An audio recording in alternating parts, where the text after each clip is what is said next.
We have made it to the trade deadline here in year number 3 of the Chicago White Sox franchise here on MLB The Show 25. We're coming off a busy month of July where the team was pretty good for the most part. Fizzled off towards the end though, only winning 2 of our last 9 games. But overall, I feel like the team had another pretty solid month. Of course, it was a busy month with the MLB draft. We'll get to see the ratings and potentials for our new prospects, along with the All-Star festivities. Going into the trade deadline, we're in an interesting spot because unlike the first 2 seasons of the series where we were clearly rebuilding and clearly really bad, there's light at the end of the tunnel for these guys. There's some hope. We're not necessarily some clear playoff team or anything, but with the team improving, that may very well change up our strategy during the trade deadline. There are a lot of good players on the block. Granted, some of them, like Christian Yelich, I don't get why they're here. He just won the World Series MVP last year, so there's not really a reason for Milwaukee, who's contending to win another World Series, to trade him away. You have guys like Colton Cowser and Connor Norby who have season-ending injuries, so I'm not sure what the thought process with those teams is currently, but those guys will not be going anywhere. I also don't know why Douglas Cato is on the trade block. I did not do that manually. Of course, in the MLB draft, we had the number 2 overall pick, selecting third baseman Barney Wagner, the 21-year-old hailing from the Netherlands and the University of Texas.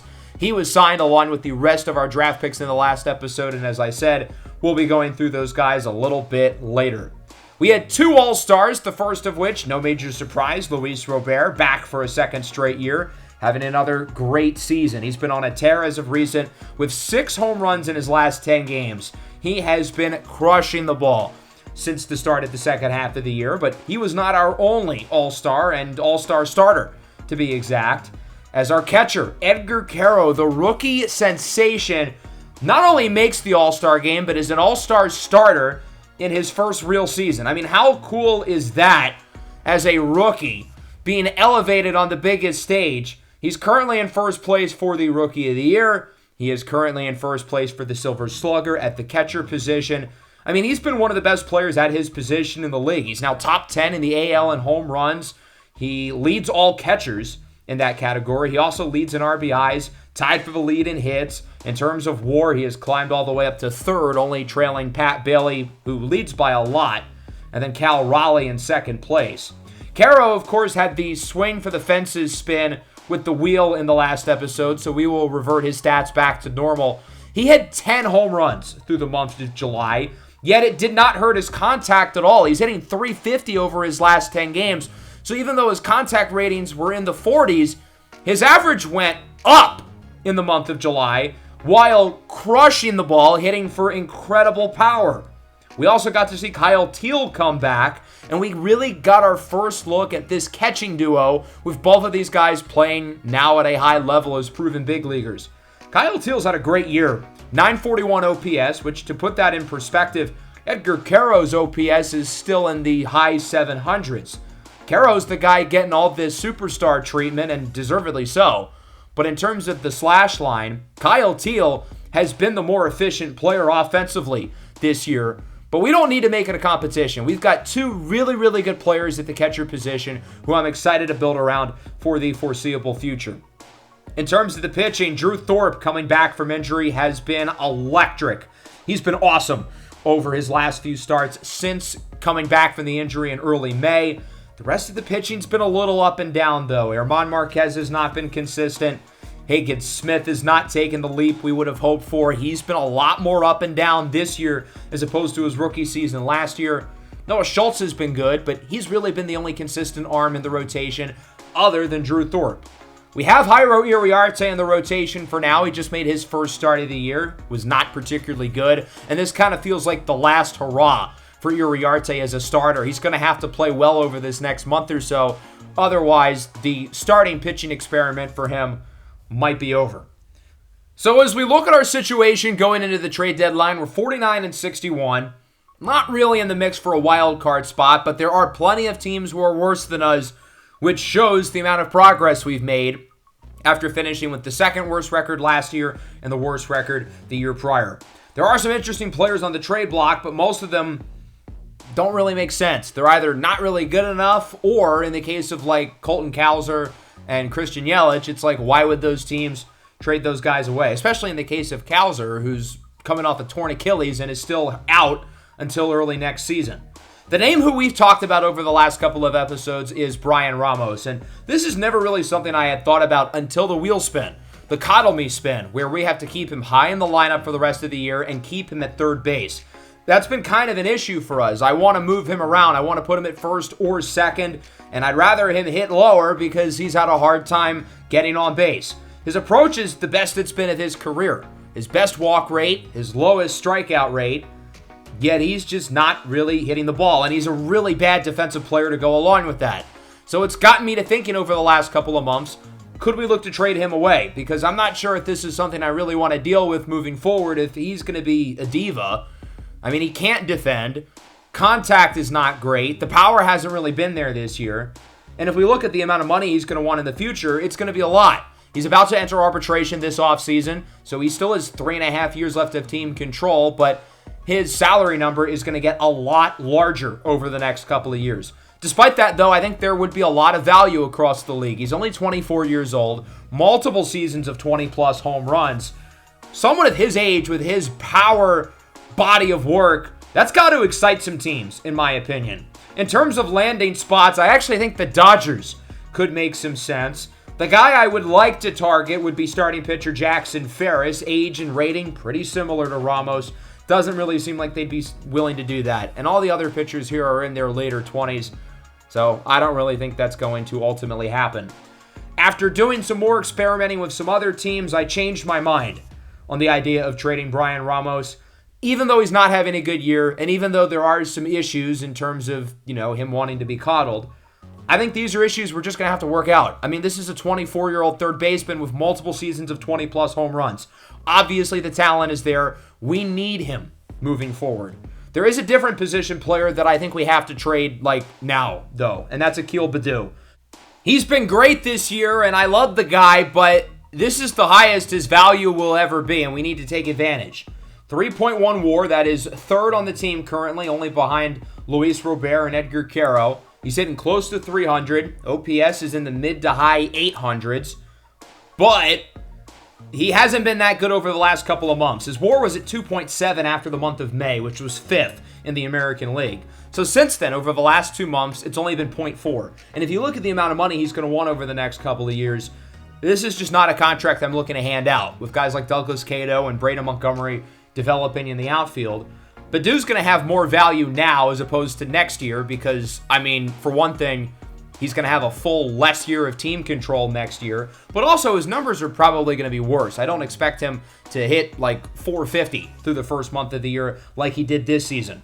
So because of that, I feel like his value is the highest right now. And I think the Texas Rangers are a team who makes a lot of sense as a fit. They're really good, but I think they could use one more outfielder as Jock Peterson's become more of a DH. Evan Carter will not play the rest of the year. They have Wyatt Langford, who's really good. Robbie Girard's a really strong young piece, but they need one more. I think the prospect we're really going to target is Jason Moribel. He's 15th in their farm system, but don't get it twisted. This kid is a baller. I'm not too focused on farm system rankings, but more so I care about how guys are playing. This kid is hitting .315 in AAA with an OPS in the 850s, and given that we have our ratings boost system at the end of the year, he'll probably go up plus 3 or 4 ratings if his numbers stay around the same. That would probably put him in the top 5 or 6 in this Rangers system. We're also going to target starting pitcher Emiliano Teodo, who's been pretty solid in AAA this year. Nothing spectacular. He's the 11th guy in the system, although I think Moribel's probably the better get, but both of these guys are pretty solid. So in order to make this work, though, Akil Baddoo alone is not going to be enough. Cianel Perez will also be in this deal going to the Rangers as they bolster the bullpen. He's been our closer this year, and he's been pretty solid. I don't think he's meant to be a closer, though. I think he's meant to be a true middle relief guy, and the Rangers have maybe the best closer in the league with Ryan Helsley, so that works out really well. Oscar Colas, meanwhile, will also go to the Rangers as a throw-in. So Akil Baddoo slides into their lineup. I'm really excited for him going to the back-to-back American League champions. He'll be playing some meaningful baseball in October, while Moribel and Teodo join the AAA team. Herman Marquez, I think we're going to move him as well. His value is not as high as I would have hoped going into the year because his consistency has just not been there at all. I was hoping after the first month of the year he would level out a bit. It just hasn't really happened. I still think there's some value for him for a team who needs a fifth starter like the Mariners. They've offered us deals with Tyler Locklear, and I thought about it. I like Tyler Locklear's skill set. I think he's a good player, but we're kind of crowded at the positions he would be playing. So I'd rather look at a prospect instead. So I think we're going to look at Jurangelo Cijntje, a starting pitching prospect from the Netherlands, played his college ball at Mississippi State. And he's interesting because he's a switch pitcher.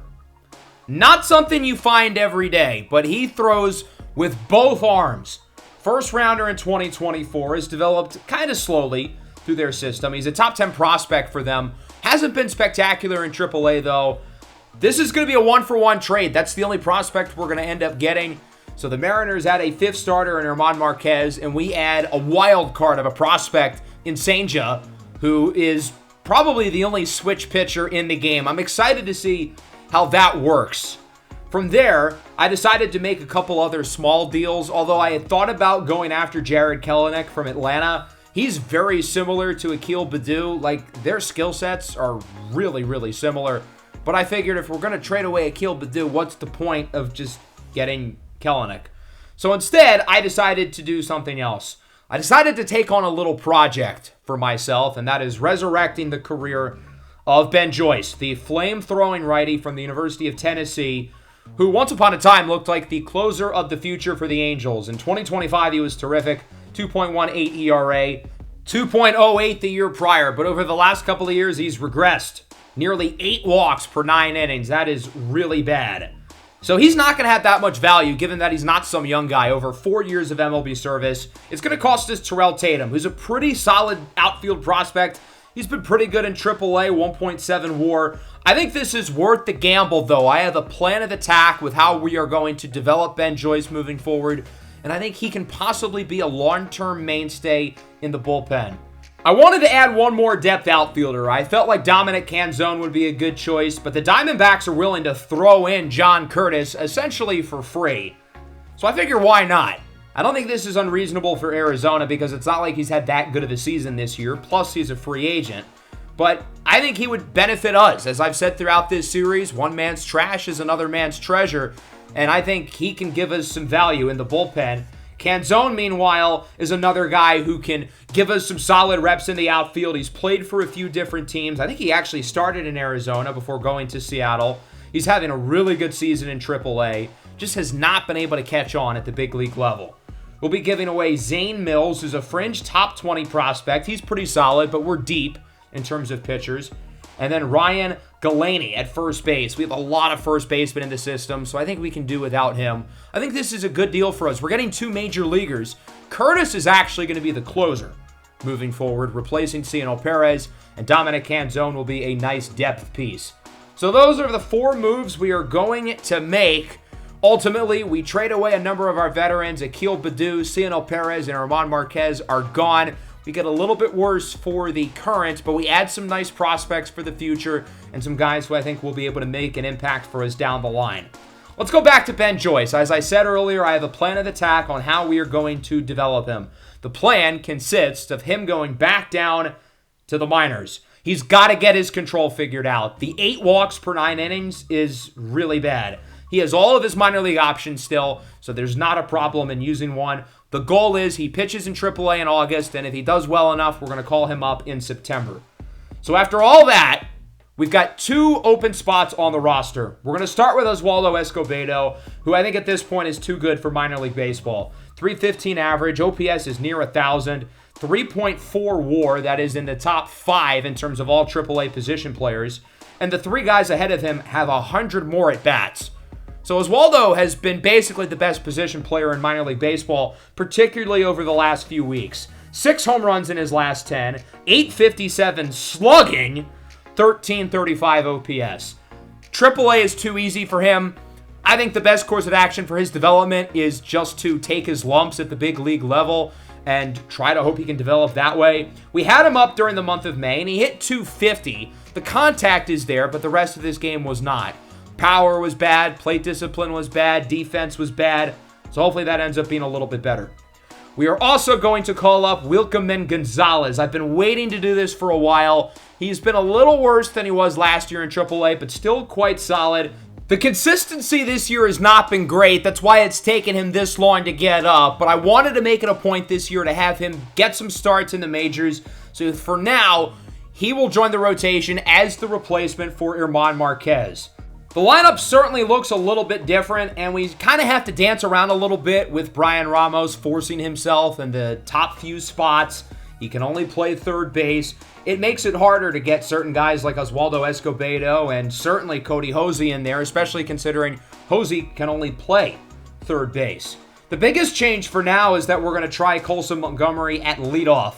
With Akil Baddoo traded and Douglas Cato currently injured, we don't really have someone who can be the leadoff guy. So at least against righties, I think we're going to try Montgomery. I mean, he hits for good contact, he draws walks, and he's pretty fast. So I think he's a good fit for the spot.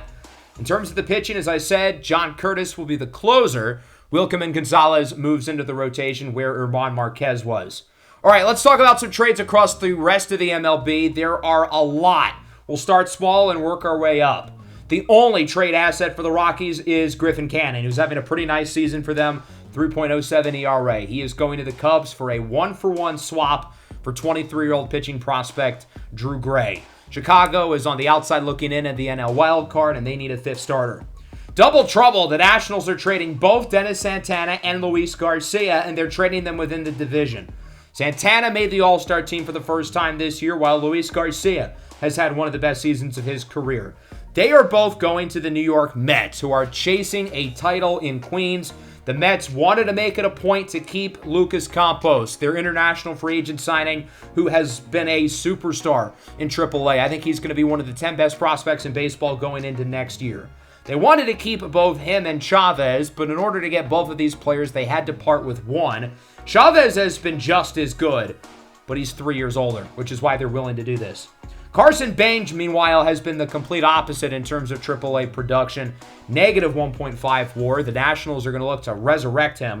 And then Sean Manaea is in here in order to make the salaries work. Logan O'Hoppe is probably the only asset the Angels have. He's going to the Rangers, who don't really have a catcher. Corey Lee is their starter. That's pretty bad. O'Hoppe made the All-Star team this year. The average and on-base percentage is pretty bad, but he's hitting for good power, playing good defense.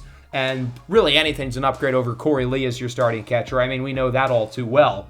The Rangers already added Akil Baddoo, but as you can see, they are not done. Jose Corniel was a guy we had looked at in the Akil Baddoo trade package. They'll be getting him and Eddys Leonard, who's been really good in AAA and honestly has played pretty well in limited major league action with the Rangers. So it's a bit to give up, and I don't think the Angels love trading him in the division, but I don't think it matters. The Angels are really bad. They're not going to contend for a little while. Brendan Donovan on the move to the Tigers. We're familiar with Donovan from the Giants franchise last year, and he was one of my favorite players on the roster. This is a winning ball player who can play just about every position. He's clutch, he's consistent, he's reliable. Perfect for a playoff team. Adam Kloffenstein goes to the Cardinals along with Hao-Yu Lee, who's been really bad this year. Kloffenstein, meanwhile, has pitched in one big league game in his career, ironically, with the Cardinals. St. Louis is not done, though. They're trading Lars Nootbaar to the Orioles. With Colton Cowser out, they don't really have the third outfielder. Corey Rozier and Enrique Bradfield are not going to be able to win you a World Series in center field. So this is where Lars Nootbaar comes in. Another very solid veteran. He has good plate discipline, good defense, solid enough hitting stats across the board. These two teams have made business in the past. In the Ryan Helsley, Eric Fetty deal in year one, I feel like both teams lost that trade. In hindsight, looking back. But the Cardinals are going to get a couple of prospects, Ryan Carpenter and Andrew McCracken, along with Jorge Alcala, to make the money work. All right, let's get to the two big teams who are going to be tearing everything down and starting from scratch. The Houston Astros are going to be sending everything away. And then the Atlanta Braves, I mentioned at the beginning of the year, if they're not a playoff team by the trade deadline, they are going to start to sell off some pieces, and that they will. We'll begin with the Astros. Jeremy Pena, free agent at the end of the year, going to the Guardians. You know what you're going to get with Pena. His numbers have been very consistent throughout his career, and the one hole for this Cleveland team is at shortstop. They've had kind of a rotation of guys.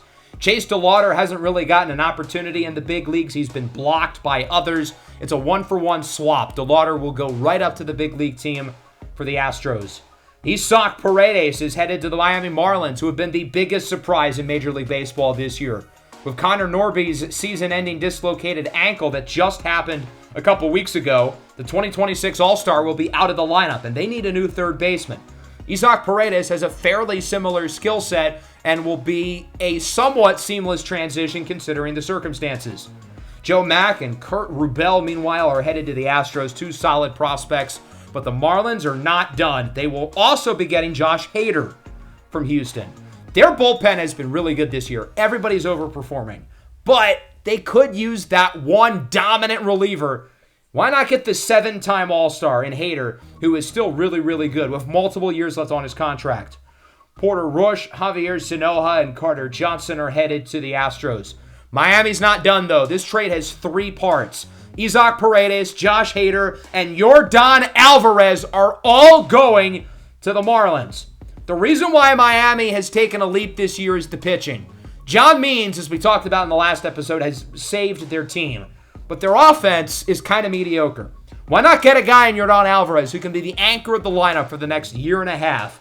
He's been a little disappointing this year, but it's Yordan Alvarez. He's one of the best pure hitters in baseball. It's a Godfather-esque package. These are basically the 3 best assets the Marlins could trade away, not including established big leaguers like John Means and Yuri Perez. So Robbie Snelling is going to the Astros along with Noble Meyer, both of whom will join Houston's rotation. The Marlins don't really need them. Their starting pitching is very good right now. Joel Santana, the Marlins' first-rounder last year, is also headed to Houston, so it is a massive return for the Astros, who are completely hitting the reset button. They are now the 28th ranked team in the game, and the Marlins with some big additions, getting Isaac Paredes, Josh Hader, and Yordan Alvarez. I'm very excited about them going forward. They've replaced Atlanta towards the top of this division. The Braves are in 4th place, 5 games under 500. This core has run its course. They see the writing on the wall, and they need to pivot. They're going to trade Reynaldo Lopez and Jurickson Profar to the Red Sox. Lopez gives Boston one of the most complete 5-man rotations in the league, while Profar gives Boston another piece in the outfield. He's a perfect fit with Cedar Rafaela and Roman Anthony, because if the 3 of them start together, that might be the first outfield in MLB history to have 3 guys all suspended for steroids out there at the same time. The return for Atlanta will include Nazan Zanatello, the power-hitting shortstop, Conrad Kaysen, talented second baseman. I looked at both Zanatello and Kaysen as possible prospects to get back in the Akil Baddoo trade, along with Chris McKinley at first to sweeten the pot for the Braves. Ozzie Albies, meanwhile, is going to the Giants. Tyler Fitzgerald tore his Achilles earlier in the year, and he is not going to be back this season. It's a little bit ironic that the Giants are the team getting Ozzie Albies, because if you remember in the Giants franchise last year, I really wanted Ozzie Albies. I had planned for over a full season that we were going to sign him in the Season 4 offseason, but before we had the chance to offer him a contract, Atlanta had already agreed to an extension. So now the prophecy is finally fulfilled. He's going to the Giants, although he hasn't been great throughout the series. OPS right around 700. Still a quality Major League player, though, with playoff experience. Dakota Jordan is blocked by other guys in the San Francisco outfield. He'll go to Atlanta and likely start right away. All right, time for the big one. Ronald Acuna Jr. and Paul Sewald are headed to the Los Angeles Dodgers. The writing has been on the wall for this since the start of the year. I hinted at it earlier in the season that if the Braves struggle, Acuna could be on the move, and I've hinted that the Dodgers are looking to add another star. Why not get one of the very best players in baseball with a year and a half left on his deal? The Dodgers could use one more outfielder. That's like the only hole on their roster. So not only are they getting Acuna, but also Paul Sewald, who's having a career year, first-time All-Star at 36 years old. The return for the Braves is massive, even bigger than what the Astros got for Yordan Alvarez. I would say comfortably bigger. So Dalton Rushing, I think, is the biggest get for Atlanta. Will Smith is actually under contract longer than Dalton Rushing's team control. Otherwise, I would have thought about trading away Smith, because Dalton Rushing has a chance to be one of the, if not the very best catchers in baseball in a pretty short amount of time. I just don't really think it makes sense for them to keep both of these guys around. They've been holding on to Rushing, waiting for the time to trade him, and the time is now. Alex Freeland is having a good year in AAA. He's a major league player who's just being blocked by others. And the same can be said for Jackson Ferris, 79 overall starting pitcher. He's a guy I've had my eye on for a little while. He was the guy I would have targeted in a Brian Ramos trade. The Dodgers were not interested. I don't think it's because they knew they were going to trade him to Atlanta for Acuna, because they could have found somebody else to trade to Atlanta if needed. Maybe Zahir Hope, who's been one of the best players in minor league baseball. It's impressive that they were able to keep him. And even after trading these three guys away, the Dodgers still have probably the best farm system in the game. They have an embarrassment of riches in terms of prospects. I don't know how it's fair. So the Braves, their team ranking does not move down that much, which is kind of a surprise. I mean, they just traded Ronald Acuna amongst others. The Dodgers, meanwhile, I don't know how they're not in first for contact and power. They have Ronald Acuna, Vladimir Guerrero Jr., Shohei Ohtani, and Mookie Betts in the same lineup with multiple other all-star caliber players like O'Neal Cruz and Teoscar Hernandez and Will Smith. That might be the greatest lineup I've ever seen. How are you supposed to beat that in the month of October? That's not fair. I'm sure the Dodgers are going to find a way to extend Acuna at some point. That team is just going to be so filthy. Jesus Christ. So now our trade deadline is done. We get set for the month of August. Both the Astros and the Braves are on the schedule. Two teams who have obviously changed the current and future outcomes of their teams drastically. We do have a wheel spin, though, and since we had a pretty good month of July, I wanted to do it for a guy who has been a positive for us this season. So I'm going to pick Colson Montgomery. We haven't really dove into him a ton this year, but he's been really good. He finally looks like not just a capable major league starter, but a legitimately good one. 272 average, OPS around 800, WAR is at roughly 351 over his last 10 games. I mean, he's turned into a good major league hitter, a complete far cry from where we were last year. Don't mind that the wheel says Edgar Caro. I forgot to change the name before I spun it, but I mean, it's the same wheel. It doesn't matter. So with that, we will spin the wheel for Colson Montgomery, and we land on lineup upgrade. I don't think we've had this one yet. Keep him high in the lineup for the month. Well, this is awfully fitting because 5 minutes ago, I just talked about how he's going to be our leadoff hitter, at least until Douglas Cato comes back. Me and the wheel are on the same wavelength here, so that means that he's just going to be the leadoff hitter for the month, even when Cato comes back, which isn't really ideal. I don't love that he's hitting leadoff against lefties. I mean, he hasn't been abysmal against lefties, but he hasn't been that good either. So I wouldn't say it's a great spin, but I mean, it's definitely not horrible either.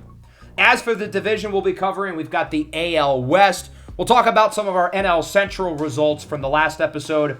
Hunter Green landed on Coddle Me. The Reds needed to improve their winning percentage for him to stick around. And, well, there was no Hunter Green trade, as you could tell. The Reds had a really good month, and Green is probably the biggest reason why. I mean, look at his numbers. In the 5 games he started, he allowed 4 runs. So he's the biggest reason why he's not being traded. Kevin Alcantara, meanwhile, landed on Spitting Image. Alcantara had a really rough start to the year, but he was awesome in July. His average went up by like 40 points. His OPS went up by over 100.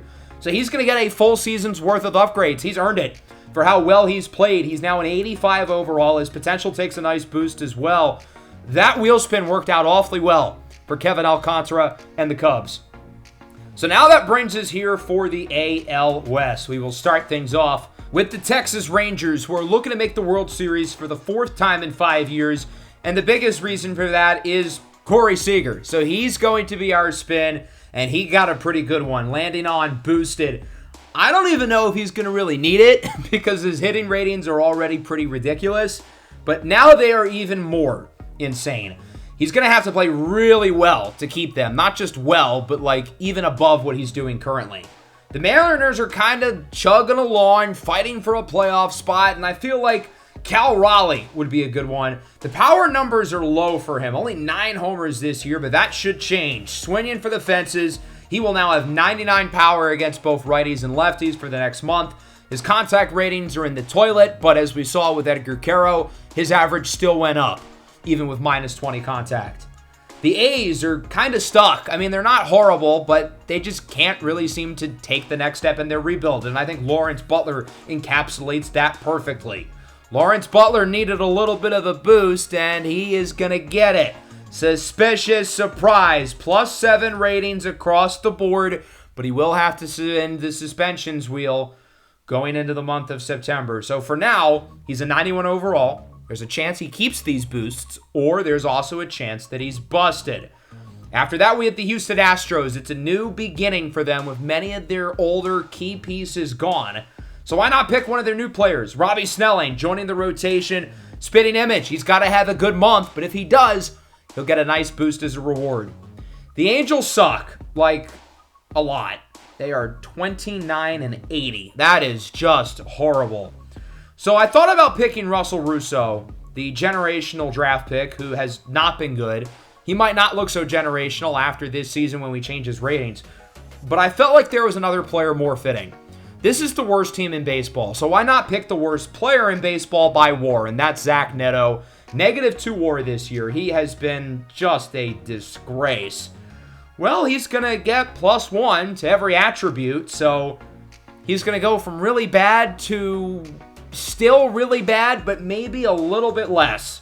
I guess this is a win for the Angels, but I don't really think that changes a whole lot for their fortunes. Now, technically, we are still a few days away from the trade deadline, so we are still going to get some offers. Prelander Berroa for Abner Uribe. He's just kind of too all over the place for me with his 22 walks per 9.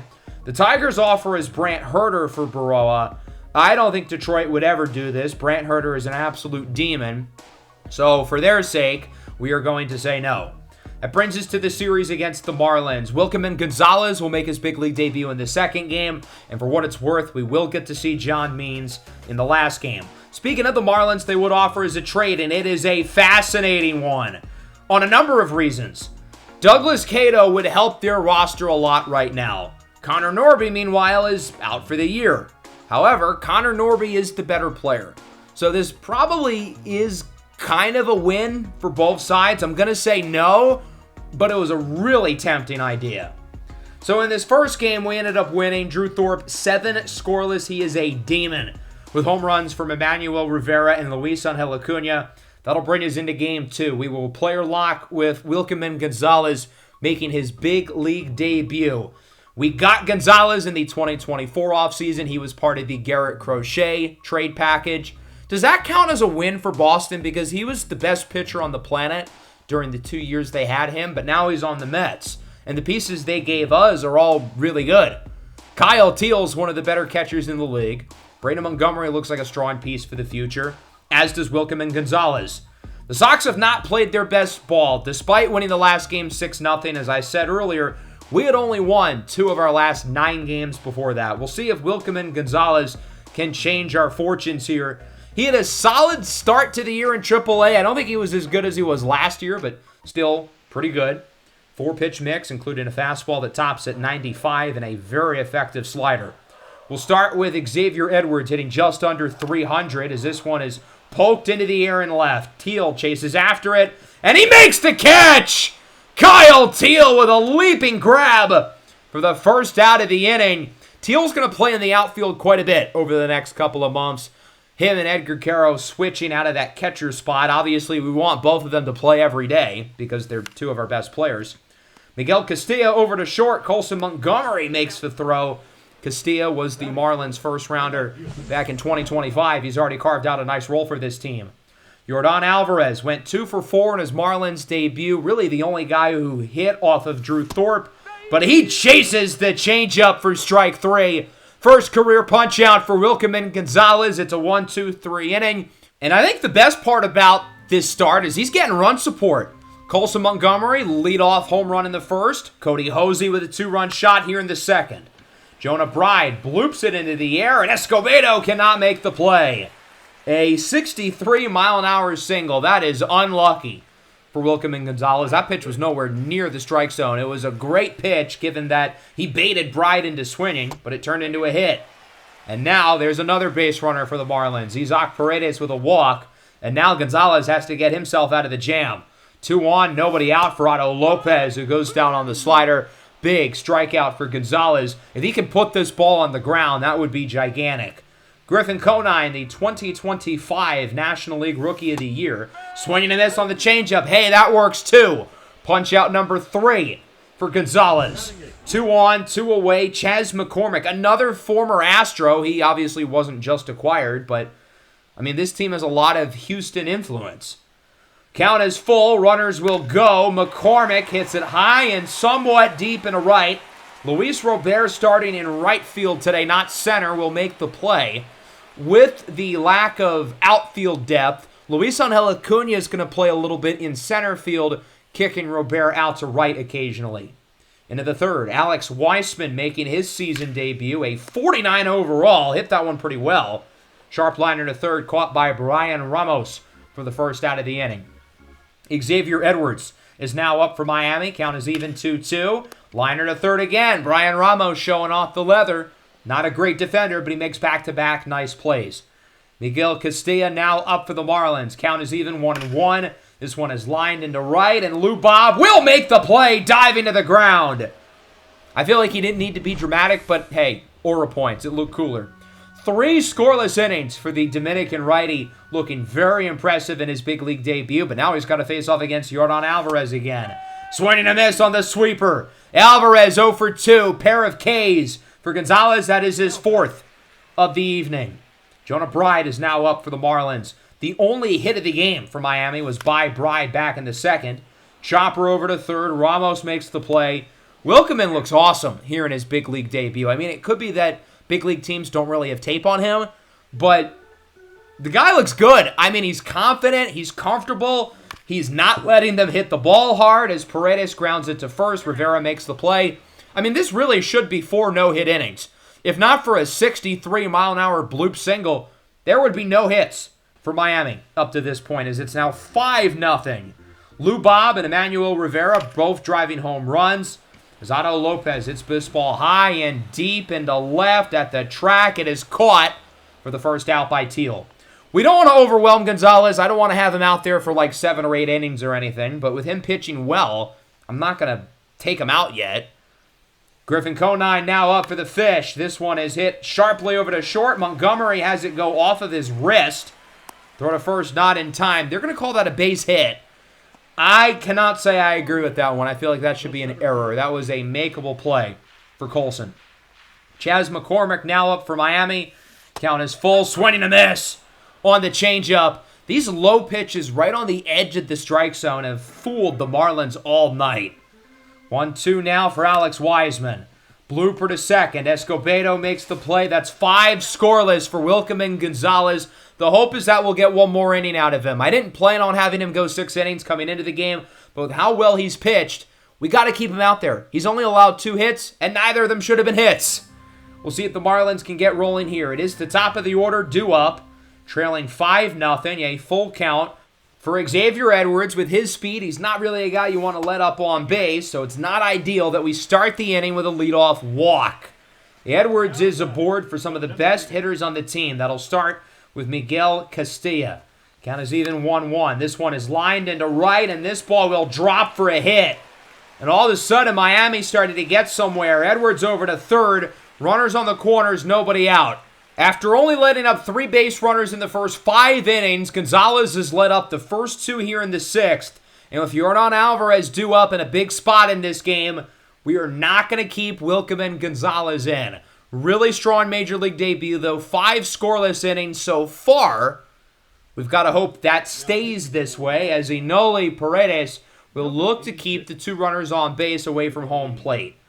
Well, not only did both runs score, but the bullpen completely blew it. The Marlins would win 6-5, stealing away what was a really strong big league debut from Wilkeman Gonzalez. I guess it shows something that the Marlins could not hit off of him, and they really hit the ball well off of the bullpen. His numbers are not going to look that impressive, unfortunately, since Miami was able to get those 2 runs across 5 innings, 2 earned runs for Gonzalez, but obviously it was pretty clear watching this game. He was very, very impressive. Josh Hader, by the way, with the save in his Marlins debut, for what it's worth. 5 runs, 10 hits. The offense was good enough. Homers for Montgomery and Hosey. Luis Robert was impressive. Obviously, Gonzalez was good, but the bullpen, not pretty. Penn Murphy was not good for his standards. Neither was Hayden Wisniewski. Danny Young, meanwhile, takes the loss. Braxton Garrett was not great. Bullpen, though, shut the door. The former White Sox, Michael Kopech, ends up getting the win. So that now gets us set into the month of August. The trade deadline is not officially over. The Royals offer us one more deal, and it's for a familiar face in Matt Thaiss. I think we are going to decline.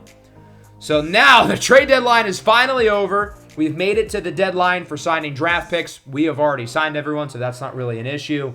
This last game against the Marlins, we lost 4-3. 6 innings of one-hit ball for John Means, very on brand. When we got runners on, though, we were efficient. Hagen Smith pitched well, the bullpen not so much. Danny Young blows yet another game as he takes the loss. So before we get through the rest of August, I think it's time. Let's look at our player ratings for our draft picks, shall we?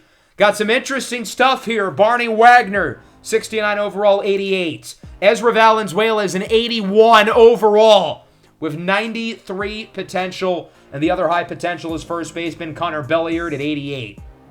So we'll start with Barney Wagner. He looks good. I was hoping for a little better.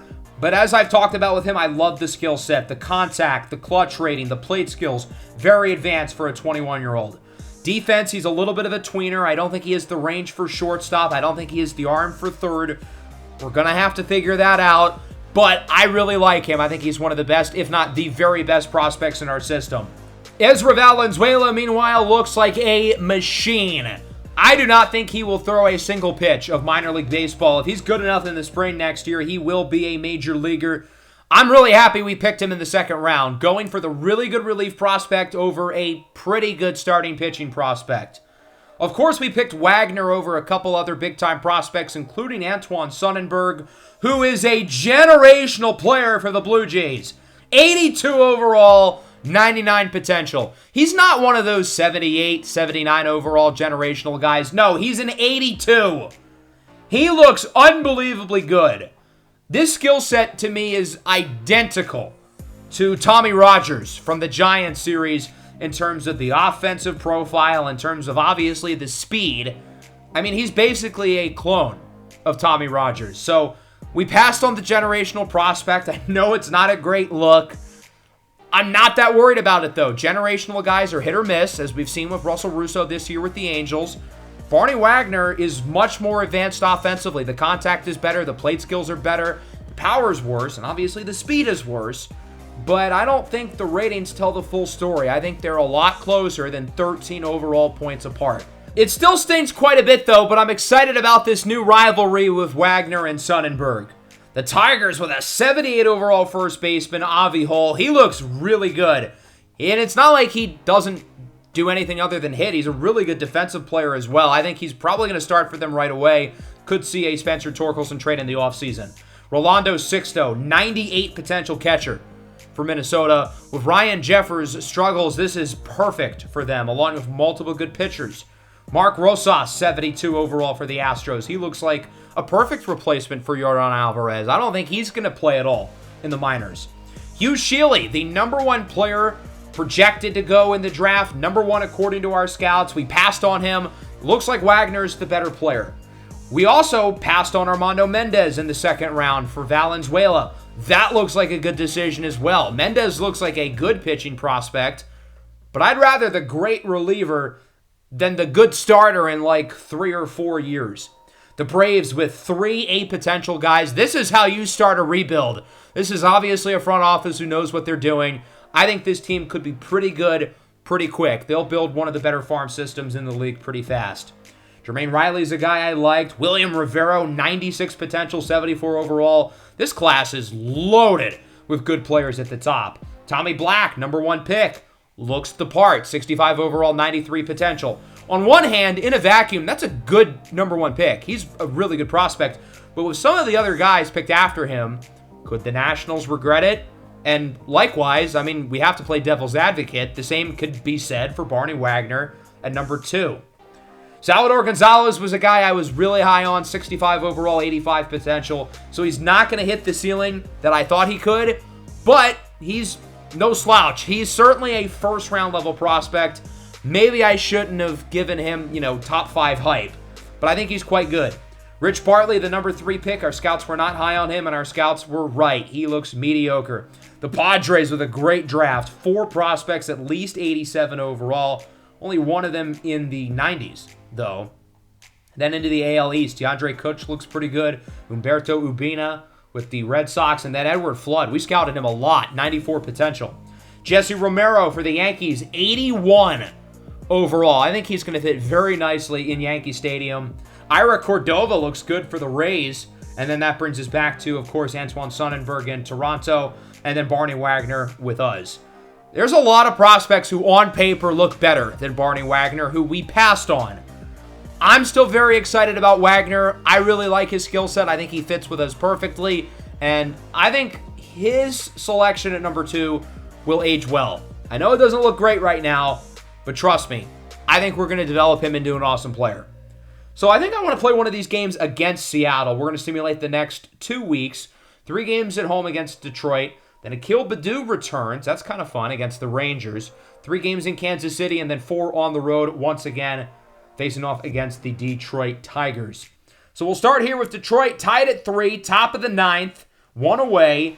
Danny Young has essentially blown 2 games in a row. I don't really trust him to not choke away this one. So we are going to bring in Tony Santillan instead. Santillan's been really inconsistent this year, but inconsistent is better than bad. Luis Rengifo into left. Dominic Canzone at the track. Are you going to catch the ball? Okay, good. I thought he was just going to blatantly miss it. I was worried for a second. 2 away now. That'll bring us to the cleanup hitter, Riley Green. Belts this one into the gap. Canzone will not make the play, and it rolls to the wall. Tigers take the lead. It's 4-3. Tigers add to the lead. It's 5-3. A 2-run double for Riley Green. Detroit wins it by the final score of 5-3. We were unable to tie or win the game there in the 9th. Another bullpen disaster class. Danny Young, that's 3 games in a row where he has been stinky. Only 9 hits for Detroit, but they got runs when they needed to. Matt Manning played well. As for the offense, Cody Hosey, he's been really hitting the ball well. His 2nd triple of the year. Good start for Noah Schultz, but it doesn't matter. The bullpen pissed it away. Danny Young's got to watch his back. He could be looking at a demotion pretty soon. Claudio Rubio, finger contusion. The timing of that sucks because with Douglas Cato out, this was his chance to really start games for us. So we'll replace him with Corey Julks. Look at these numbers in AAA. He has been a machine. He has gotten worse over the last 10 games. His on-base percentage is only .512. Only. So now it's 3-1 here in the second game against Detroit. We've got some good pinch hit options. I think we're going to bring in Kyle Teal. Oswaldo Escobedo's a little bit banged up anyway, so there wasn't really a choice there, aside from the fact that Teal is, well, obviously better. 2 on, 2 away. Will Vest looking for the save. Teal belts this one into the gap. This ball is going to drop. It has a chance to tie the game.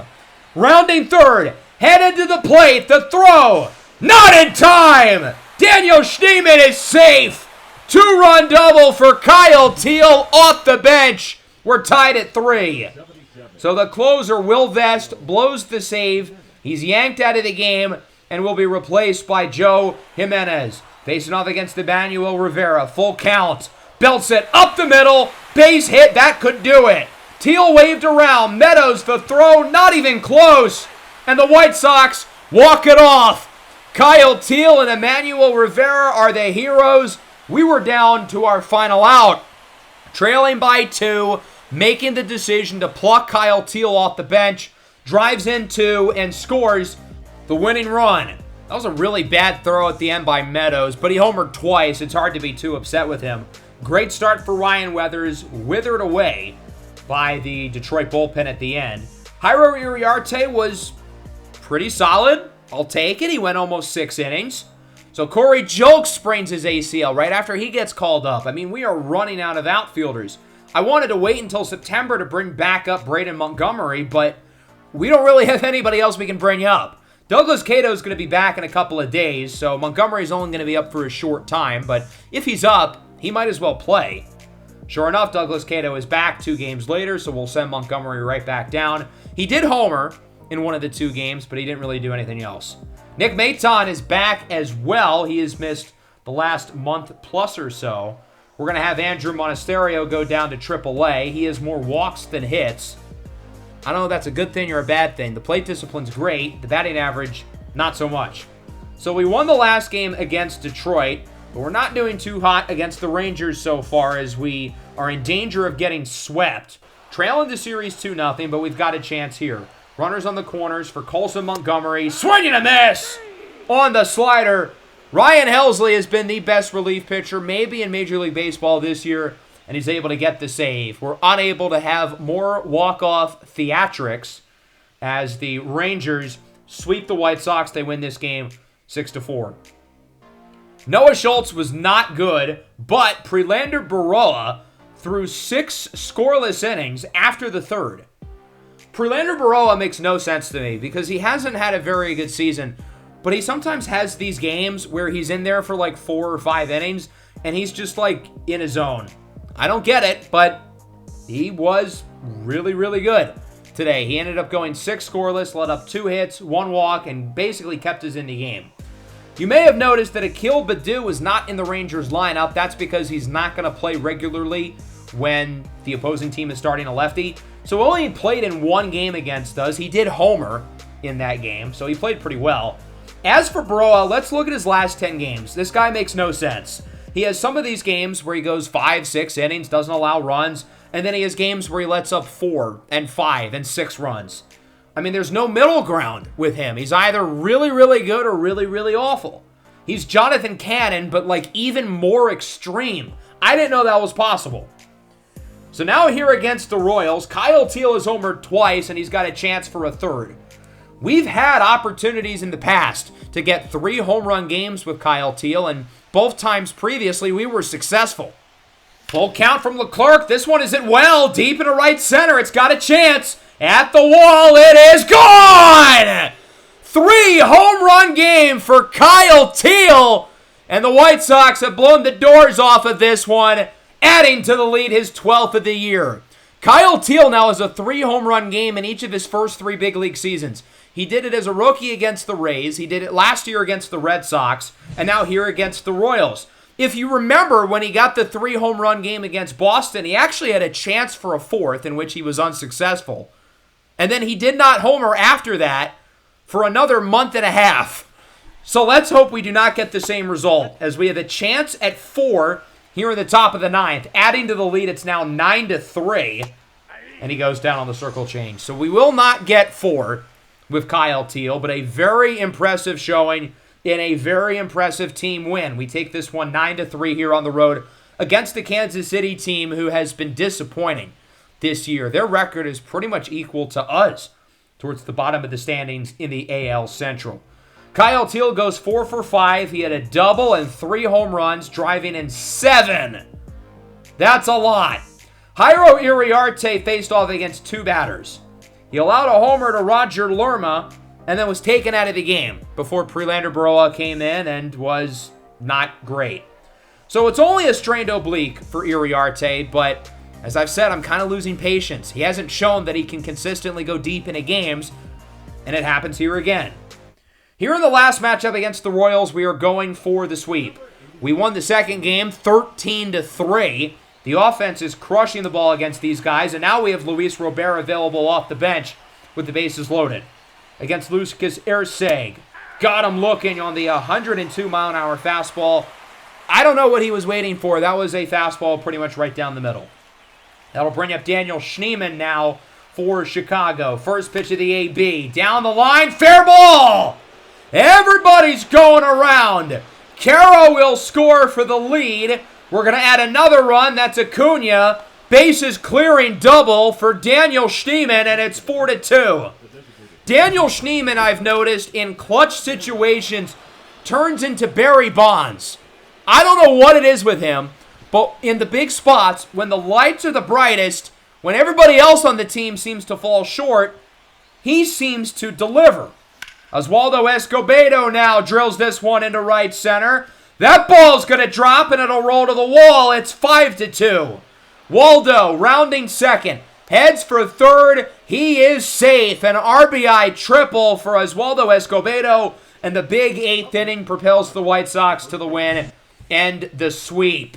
Really impressive showing in this series offensively, scoring 28 runs across the 3 games. This was our worst offensive showing, and we still did fairly well, particularly in that big 8th inning. Daniel Schneemann 2 for 3, 2 hits, a walk, and obviously the big double to drive in 3 runs. Wilkerman Gonzalez was pretty good, 5 innings, 2 earned, and then the bullpen was nails. Great game out of the pen to help us get the sweep.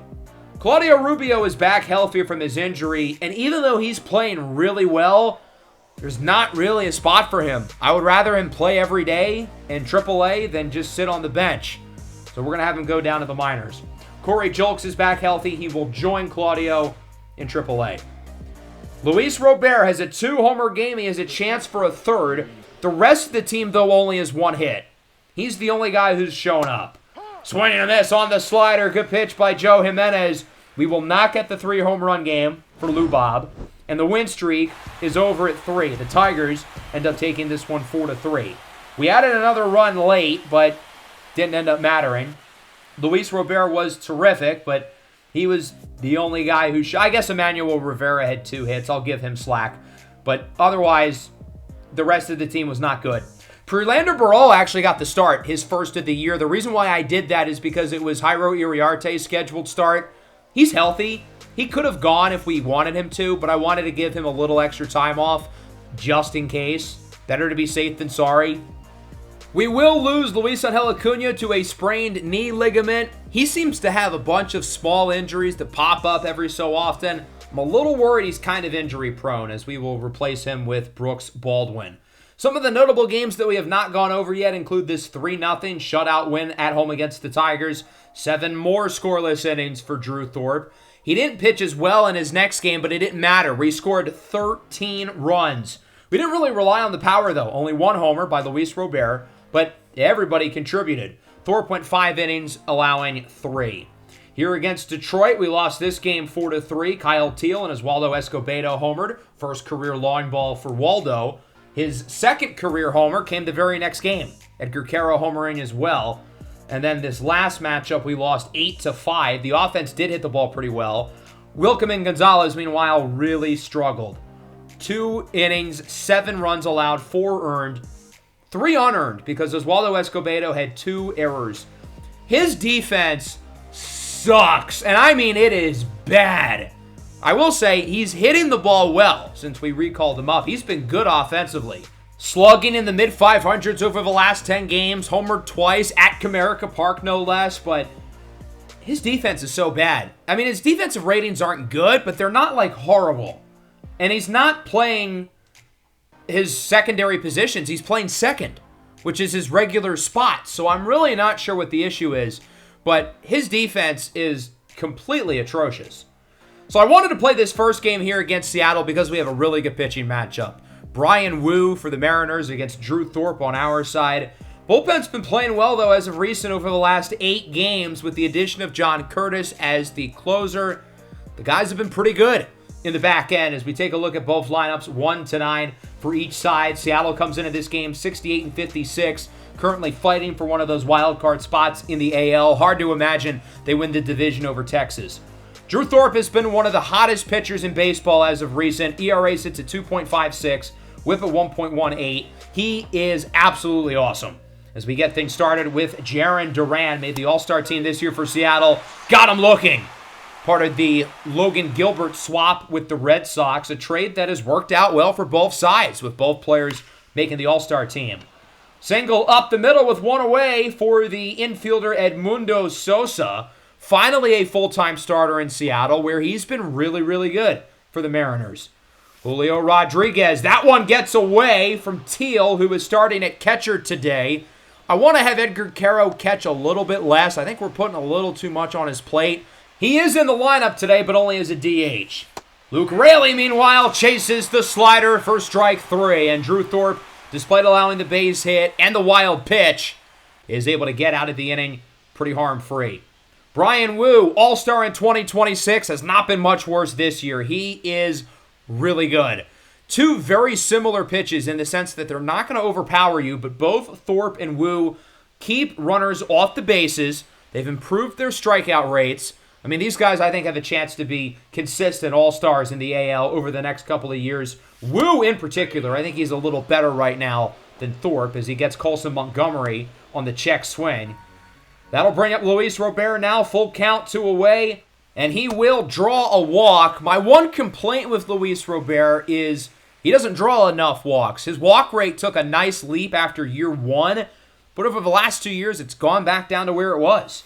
Edgar Caro draws a walk as well. I don't blame Wu for not wanting to pitch to our 2 All-Stars. But now he's got to face off against Kyle Teel, who's just as good as both of them. And sure enough, he rips it into center. Perfect. Nearly 110 off the bat. Luis Robert will score, and the White Sox are on the board. An RBI single for Kyle Teel as it's 1-0. Big spot here for Oswaldo Escobedo, who goes down on the high fastball. Not a bad start, though, for the White Sox. They get 2 walks and are able to bring in Lou Bob off of the single by Kyle Teel. Into the second inning now, the big dumper, Cal Raleigh, 99 power against righties and lefties here in August. Goes down on the fastball. I think Raleigh only has 1 home run so far in August. I don't know what the deal with him is, but his power just has not been good this year. Nolan Arenado goes down on the circle change. A lot of swing and misses early. That's 4 punch-outs already for Drew Thorpe. Looking to strike out the side. He does not. Seth Brown singles into right. Dominic Canzone, the former Mariner, makes the play. We did not get him from the Mariners today, but he spent a bulk of his career in Seattle as that one gets away from Teel as well. I don't know who to blame here. I feel like Kyle Teel, more than other catchers, lets the ball get away from him sometimes. He has a high blocking rating, so is it that? I don't know. Or is it just bad luck? Or bad pitching, as Lazaro Montes strikes out. We'll go bottom 2. With 1 away, it's Dominic Canzone, who's played pretty well for us so far. He singles into left field. He's hit the ball well since we got him from Arizona back during the trade deadline, and that'll bring up Colson Montgomery working a long at-bat with Brian Wu. Count is full, 3-2. Belts it up the middle for a single. A fitting end to a 12-pitch AB. We are making these at-bats long. Brian Wu has had to work today. We've done a great job working these counts, waiting for the right pitches, fouling some off. Unable to score in this inning, it looks like, assuming they get to it.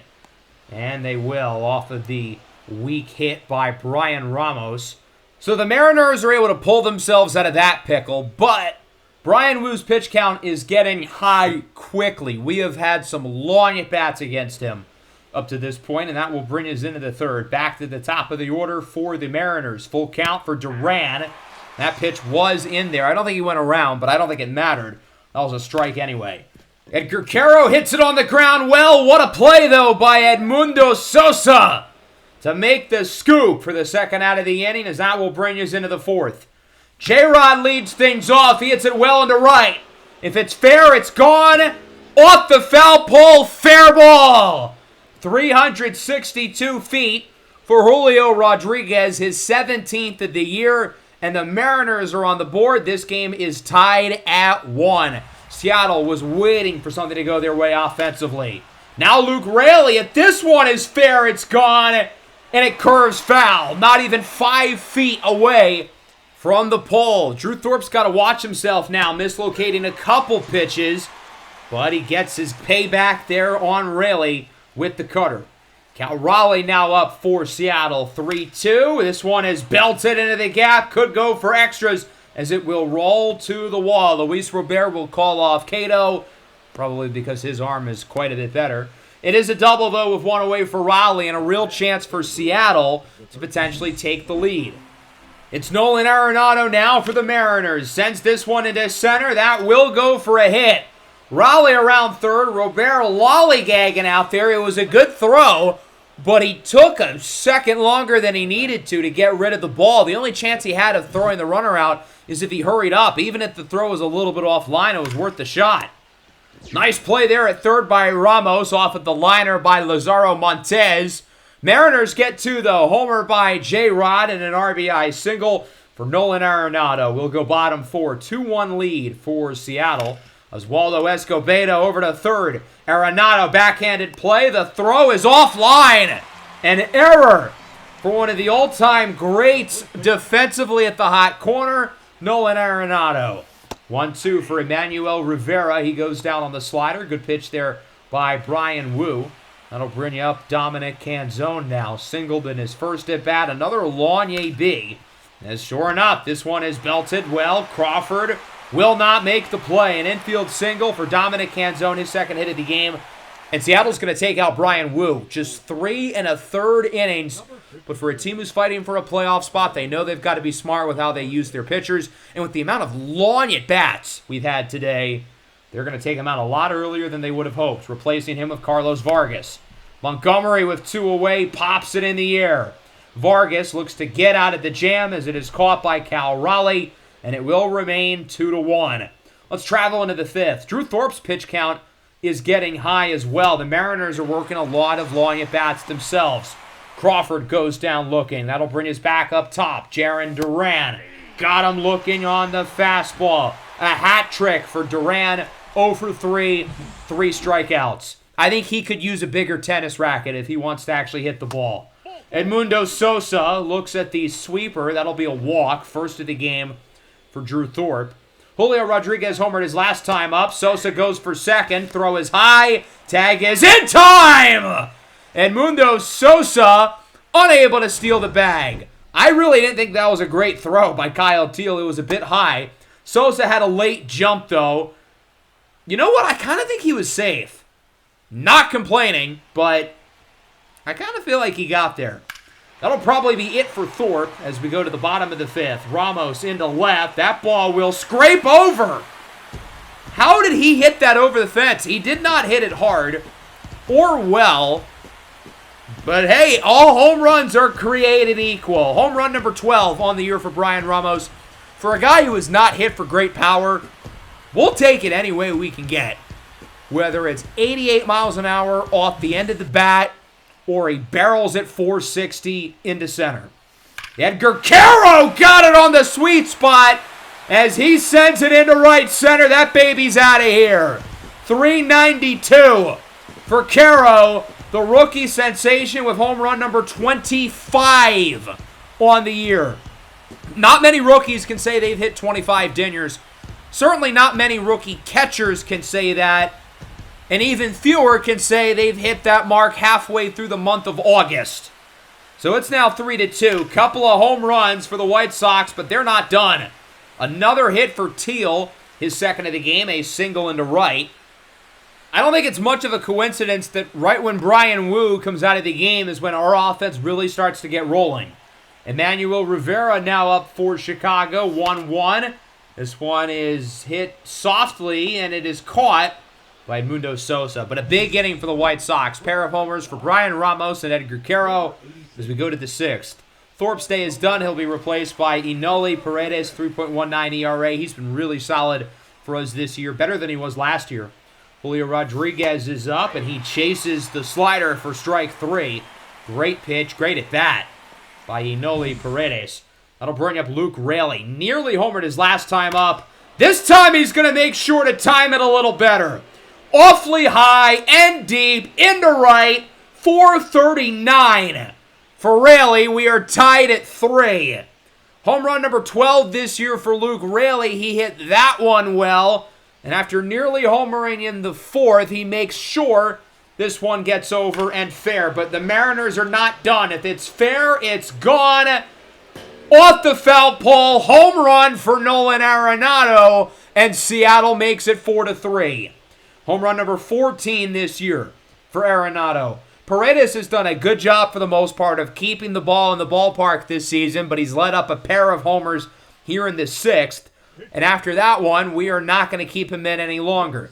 The former Seattle Mariner, Penn Murphy, will come into the game, 2.37 ERA. Seems like he's finally cooling down after what was a great start. I mean, he's still playing well this year, but not as good as he was earlier.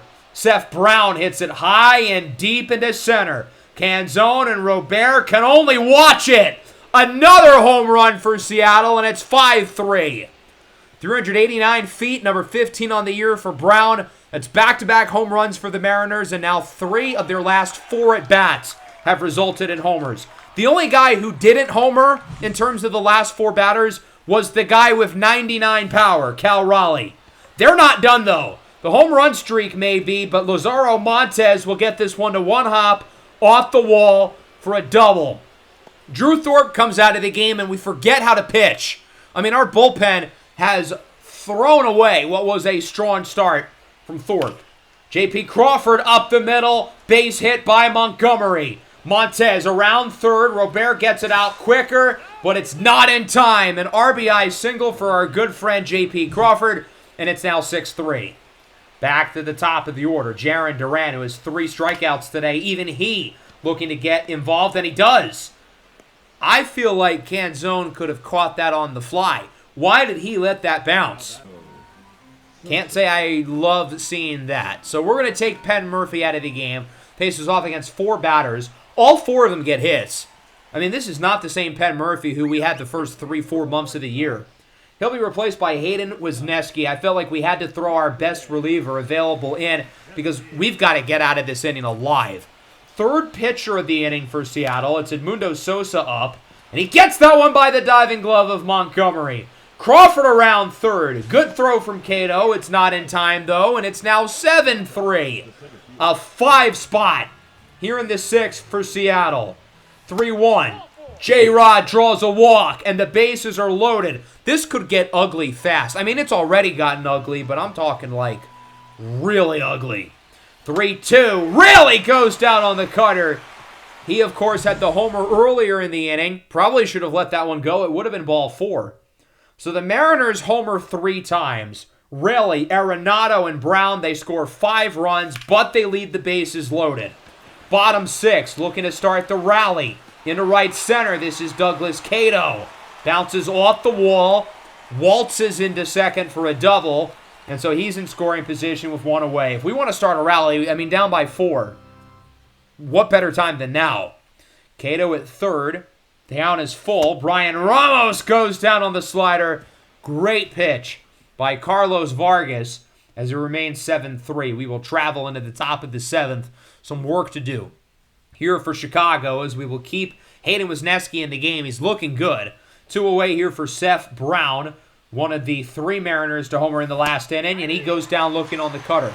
The weird thing about this game is that our pitching staff has thrown a ton of strikeouts, but when the Mariners have put the bat to the ball, they've hit it really well. So that's got to be addressed. Bottom 7, Jonathan Loaizaga out of the bullpen here for the Mariners, 4.46 ERA. He's a guy we briefly looked at signing a couple off seasons ago. 2 hits so far today for Kyle Teal. This one is on the ground over to short. J.P. Crawford fields it cleanly, and we are through 7. 7-3 lead for Seattle, looking to hold on to their lead here in the final couple of innings, as our offense has shown no signs of life since Seattle's big 5th inning where they scored 3. Kyle Nelson comes in. Remember about a month ago when his ERA was in the 1s? Yeah, good times. Things have fallen quick. Lazaro Montes will bounce this one off the wall, looking for another extra base hit as Cato bobbles it. He really wanted to focus on getting to the ball quickly, but he didn't focus on bringing the ball in. J.P. Crawford now draws a walk. The whole reason why we brought Nelson is because of the 3 lefties in a row. Well, the first 2 reach base. He does get Duran, who's clearly still in need of a tennis racket. So we're going to take Kyle Nelson out anyway. The whole reason why I brought him in was because of the lefties, and 2 of them reach base. So I figure the only way that we can theoretically stay alive in this game is if we bring in one of our high-leverage guys. Tony Santillan looking to keep the game afloat, but J-Rod has other plans. This ball is blasted. How far is this one going to go? 498. Oh, my God. Nearly 500 feet from Julio Rodriguez to essentially clinch the game away. I mean, that ball was launched. It went over the seats, off of one of the scoreboards. I would have to think the longest home run ever hit inside of this stadium. Obviously, we're not going to win the game after that. The final couple of innings were uneventful. Luis Robert pops up. It is caught by Sosa. 10-3 win for the Mariners. And to think we had the lead at points during this game. But Drew Thorpe comes out, and then the bullpen lays a stinker.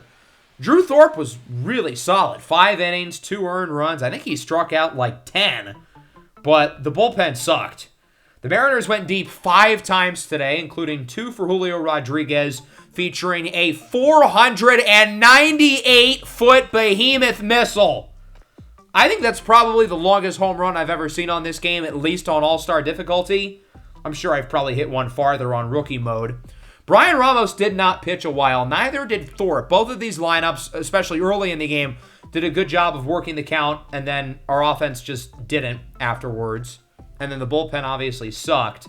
So, not a great loss. Drew Thorpe was good, and everybody else was not. At least we got a couple of homers, though, from Ramos and Edgar Quero. So, we're going to simulate through our next 11 games, 6 of which are against Cleveland. The Guardians are red hot. They are 27 games over 500 and in clear control of the AL Central. They weren't even playing that well early in the year, but we've got to get through them along with Seattle and the Astros. So here in this second game against Seattle, we're up 7-4, and Cody Hosey needs a triple for the cycle. Hosey hits it well into right. I don't think that's a triple, but he is now 4 for 4. Cody Hosey is coming along really nicely. He's getting more and more playing time, and his numbers are going up and up. He's been very impressive since coming back from the ACL injury, as we would add to the lead and win it 10-4. So kind of like the previous game, Seattle's bullpen just, gave up by the end, and our offense exploded down the stretch. Hagen Smith got the start. He was not particularly impressive. 5 innings, 4 earned runs. I will say, though, he started off slow. He led up a 3-run shot, and then he settled in nicely. He was good after that. Quero homers again, as does, obviously, Cody Hosey, along with Emmanuel Rivera. So Colson Montgomery suffers a hip injury in the last game against Seattle. We did win that game. And then Jonathan Cannon, head fracture, out for the year. That is scary stuff. So Monasterio will replace Montgomery. The White Sox, meanwhile, are working a win streak. After winning the last game against Seattle, we have won the first game against Cleveland, and now have a chance for the series win. But there's one problem. Jose Ramirez is up. He puts it on the ground, though. This could be 2. And it is! 5-4-3 double play for the win. The White Sox take the first 2 against the hottest team in baseball here in Chicago. Wilkerman Gonzalez gets the win. 5 innings, 1 earned run, the best start of his big league career so far. He was really good. The former Guardian, Daniel Schneemann, leads the offense. He goes 3 for 3, scores twice. Canzone with his first home run of the year. And a good outing from Gonzalez as we now look to sweep one of the best teams in baseball. We're trailing 2-1, though. Not getting a whole lot from the offense. 2-1, 2 away. Emmanuel Rivera up the middle. Base hit. We're tied. Rivera, who's had a couple of big hits today, comes up clutch again. Tied at 2. Now with a chance for the lead. It's the red-hot Cody Hosey. On the ground to third on the first pitch. J-Ram sends it to second. So at least we tie the game. Unable to take the lead, though. So nobody would score until the top half of the 11th. Stephen Kwan would get an RBI double, making it 3-2. And now our offense looks to tie or win the game. Daniel Schneemann, as we've seen this year, is ridiculous in late game spots, but he goes down on the sweeper. The Cleveland Devil magic of their bullpen outdoes the Cleveland Devil magic of Daniel Schneemann. That one gets away from Cato, though. We will advance the runner, although he's barely safe. Maybe we shouldn't have done that. So he's now at third, and all we need is a base hit to tie the game. Full count here for Douglas Cato. They say he went around. I don't really think he did. I think that should have been ball 4. But unfortunately, the umpire says otherwise, and Cleveland wins it 3-2. Unable to get the sweep. Hard to complain, though, taking 2 of 3 against the Guardians. Arguably the best team in baseball over the last month or so. Not a great game from the offense. We got a lot of hits. 13. That's plenty. But we didn't do a good job of driving them in. Good start for Tanner Bybee. Bullpen did their job per usual. We just were not good with runners on base. 6 innings, 2 earned for Drew Thorpe. He was pretty good. Bullpen was also pretty good. They're not the reason for the loss. Luis Angel Acuna is back. Brooks Baldwin will go back down to the minors. So let's look at this series here against the Astros. We lost the first game, won the second, and are looking for a third straight series win. We're up 4-3 here in the bottom of the 10th. John Curtis in for the save as Jace Young I don't think he went around, but the pitch was in the strike zone anyway, so it is a called strike 3, and it comes down to Cam Smith. First pitch, swinging into center. Luis Robert under it. He will make the play, and the White Sox win another series, defeating the Astros. Little less impressive to beat Houston in a 3-game stretch compared to Cleveland, considering the Guardians are red hot, and the Astros, well, their roster is kind of poo-poo. But still, you'll never complain taking 2 of 3 against anybody in Major League Baseball. 5 innings, 2 earned. Arte, he has gotten, as the month has gone along. Luis Robert, meanwhile, homers twice in the win. Lou Bob hit 40 last year. He's at 34 with a month to go, looking for 40 again. Speaking of home runs, Brian Ramos has 2 here against Cleveland, 4-0 lead. He will not get home run number 3. We would still win the game, but we would only take 1 of 3 on the road here in Cleveland. At least we didn't get swept. I mean, in the 6 games we played against Cleveland, we went 3-3. You can do a lot worse than 500 against a team like the Guardians. Drew Thorpe got the win here in this second game, 6 scoreless innings. He's playing out of his mind. Over the last 2 months, he's been one of the best pitchers in the league. I mean, this guy has been so good. Manuel Rivera homered with the 2 from Ramos. Something I do notice here is that Edgar Caro is up to 4 errors, 3 of which have come in the last, 2 weeks. His defense has not been great, although I don't really think it's his fault. I think he needs a couple more days off. I think we're going to be a lot smarter with his usage here in September. As I said earlier, I think we've put a lot on his plate, and he's handled it well, but I think we've got to maybe ease up on him the final month of the year. Not too much, though. We've got a Rookie of the Year award to chase for him. He's still in first. Some other notable scores over the last 2 weeks include this last win against Seattle, 6-4. Kind of unfortunate that German Marquez did not pitch in any of these games for Seattle, but Noah Schultz with a great outing. Brian Ramos drives in 4. Here in this game against Cleveland, we won 7-2. Luis Robert homered twice. Jairo Uriarte, 6 innings of 2-run ball. He's been good since that little injury flare-up. I've been impressed. 9-2 against the Astros. Hosey with another 4-hit game. Teal and Rivera go deep while Caro brings home 3. And another good start on the bump for Noah Schultz. I think the big story going into September right now is the play of Cody Hosey. He's hitting nearly 300. He's been great over the last month or so. He's really come along nicely, coming back from the ACL tear, and I'm excited to see what he does in the month of September. We've matched our win total from last year with 24 games to go. So this team obviously has made quite a bit of progress. We could go 1-23, and it would be an improvement. Hopefully that's not the case, though. But we will get through the rest of the regular season in the next episode. Our slim playoff hopes are on the line. But, hey, we'll be playing competitive baseball in September for the first time in this series. Hope you guys enjoyed. Make sure to leave a like. Make sure to subscribe to the channel if you are new. Peace out.